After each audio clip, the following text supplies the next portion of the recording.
since it is rarely the case that all depositors want to withdraw all their gold at the same time, the banker need keep only a fraction of his total deposits in gold as reserves. This enables the banker to loan out more than the amount of his gold deposits, which means that he holds claims to gold rather than gold as security of his deposits. But the amount of loans which he can afford to make is not arbitrary. He has to gauge it in relation to his reserves and the status of his investments.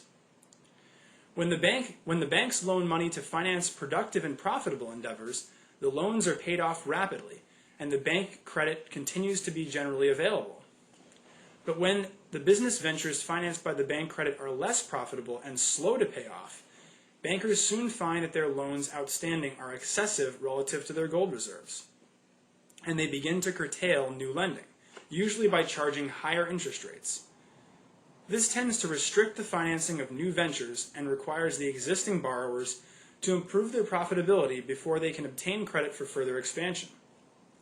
Thus, under the gold standard, a free banking system stands as the protector of an economy's stability and balanced growth. When gold is accepted as the medium of exchange by most or all nations, an unhampered free international gold standard serves to foster a worldwide division of labor and the broadest international trade. Even though the units of exchange, the dollar, the pound, the franc, etc., differ from country to country, when all are defined in terms of gold, the economies of the different countries act as one so long as there are no restraints on trade or on the movement of capital. Credit, interest rates, and prices tend to follow similar patterns in all countries. For example, if banks in one country extend credit too liberally, interest rates in that country will tend to fall, inducing depositors to shift their gold to higher interest-paying banks in other countries. This will immediately cause a shortage of bank reserves in the easy money country, inducing tighter credit standards and a return to competitively higher interest rates again. A fully free banking system and fully consistent gold standard have not as of yet been achieved. But prior to World War I, the banking system in the United States and in most of the world was based on gold. And even though governments intervened occasionally, banking was more free than controlled. Periodically, as a result of overly rapid credit expansion, banks became loaned up to the limit of their gold reserves, interest rates rose sharply, new credit was cut off, and the economy went into a sharp but short-lived recession. Compared with the Depression of 1920 and 1932, the pre-World War I business declines were mild indeed. It was limited gold reserves that stopped the unbalanced expansions of business activity before they could develop into the post-World War I type disaster. The readjustment periods were short and the economies quickly reestablished a sound basis to resume expansion. But the process of cure was misdiagnosed as the disease if shortage of bank reserves was causing a business decline, argued economic interventionists. Why not find a way of supplying increased reserves to the banks so they never need be short? If banks can continue to loan money indefinitely, it was claimed, there need never be any slumps in business. And so the Federal Reserve System was organized in 1913. It consisted of 12 regional Federal Reserve banks, nominally owned by private bankers, but in fact government-sponsored, controlled, and supported. Credit extended by these banks is in practice, though not legally, backed by the taxing power of the federal government. Technically, we remained on the gold standard. Individuals were still free to own gold, and gold continued to be used as bank reserves. But now, in addition to gold, credit extended by the Federal Reserve banks, paper reserves, could serve as legal tender to pay depositors. When business in the United States underwent a mild contraction in 1927, the Federal Reserve created more paper reserves in the hope of forestalling any possible bank reserve shortage. Sound familiar? More disastrous, however, was the Federal Reserve's attempt to assist Great Britain, who had been losing gold to us, because the Bank of England refused to allow interest rates to rise when market forces dictated it was politically unpalatable. Sound familiar?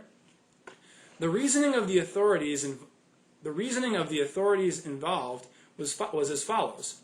If the Federal Reserve pumped excessive paper reserves into American banks, interest rates in the United States would fall to a level comparable with those in Great Britain.